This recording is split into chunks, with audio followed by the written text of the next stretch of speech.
A Trip to the Stars.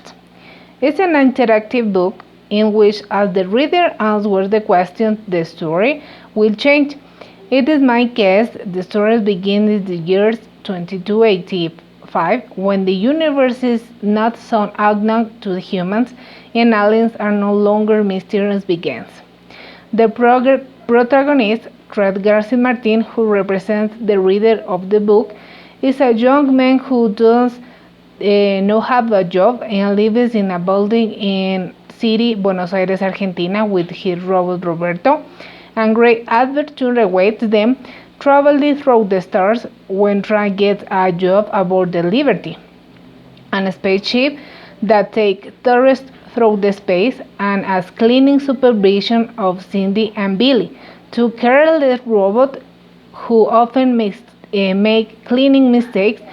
After some time, that job Tran begins to boring and pass the time he chatted with the passengers of the Liberty. One day, an accident occurred. Someone unknown hit Tran on the head and had result blow that destroyed the instrument of the laboratory that would be used to research for the Orion spacecraft. The investigate this fact is Detective Joe Thompson, who blames Tran of the destruction of the laboratory like the other passengers of the Liberty.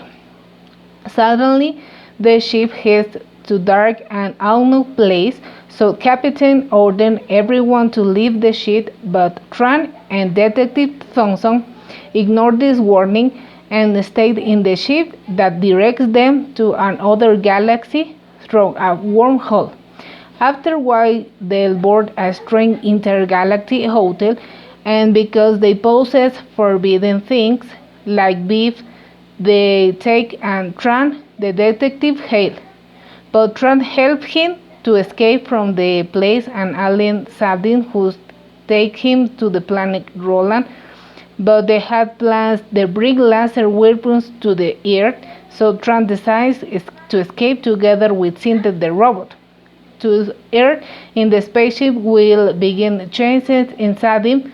One Earth Detective Thompson realized that Tran was innocent and the real culprit for destroying the laboratory instrument and taking the Liberty ship to the wormhole where the robot who planned governed the humans because they believe that they don't know how to care of the earth and will destroy it. So when the robot Cindy finds out about the plan, she goes to the computer to look this information and asks Tran for him, who decides to help her so that the robot conquer humans, but this way the earth will be saved from the destruction. After a great battle between humans and robots, Tran to get a job in Greenpeace and lives happily at this job. Thanks.